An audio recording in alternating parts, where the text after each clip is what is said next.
My son and I recently watched Despicable Me 4, Steve Carell, Kristen Wiig, and it was fun.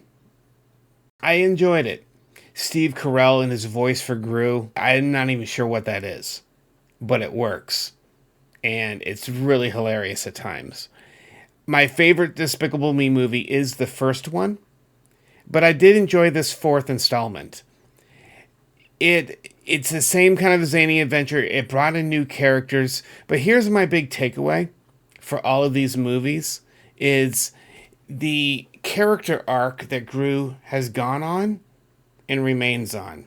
Going from a criminal in the first movie, kind of a super villain type, to when he finds these three young girls. And these three young girls stay with him. He ends up, of course, through the series now, up to the fourth installment, he adopts these girls. He gets married. And then he starts working for an anti-crime unit. Now his job is to actually take out and capture people who are committing crimes, other supervillains. So he's using his know-how of being kind of a supervillain spy kind of guy to now actually fight bad and fight evil. But it's him as a dad, adoring these young little girls, taking care of them, protecting them at all costs. Not to give away too many spoilers, but the family's life is in jeopardy. Of course, he has these three girls, adopted girls, but he now has his own baby. Okay, because he's married to the character Kristen Wiig, who's Lucy. So Gru and Lucy are married, and they have their own baby, so a little boy. So now there's three girls, a little boy, and the family's life is in danger. First priority, to get them to safety, and he does. He brings them to a safe house. He sacrifices his own comfort and his own standing in the community to protect his family. He's a great father, and I love that. And I've seen that several times recently. And if you look back on some of my reviews, we saw it so beautifully in the If movie. Again, Steve Carell playing Blue in that movie. But now he is the father in this movie. And it's so lovely, though, to see a strong and a confident, sometimes bumbling for comedic effect, but he's still a good dad who is respected and loved by his wife.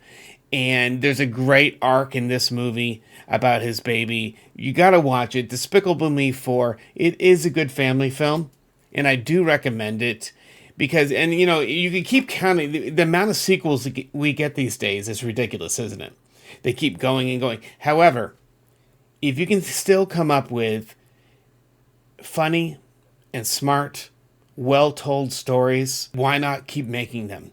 Why not still developing the characters, the world, the lore, the background, and then seeing past villains and past characters come back into this movie, as we've seen with other sequels that are done well. It is so great to see, though, the story continue, and the fact that he remains true to the man that he became.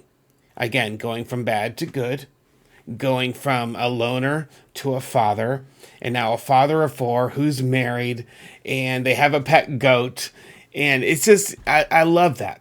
You know, I've talked a lot about this, that proper portrayal of men is something that's really important to me, and I think that we should hold it up as an example, and hold it up as something that should be done, and be done well. So again, Despicable Me 4, Steve Carell, Kristen Wiig. Check it out, guys. And of course, I haven't even mentioned it yet. The Minions.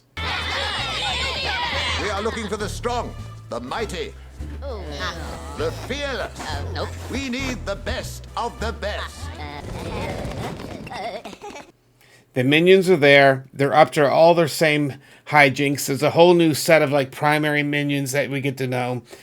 And if you've seen the trailer, then you've kind of got a hint at what they go through. Despicable Me 4, great family film. I recommend it, guys.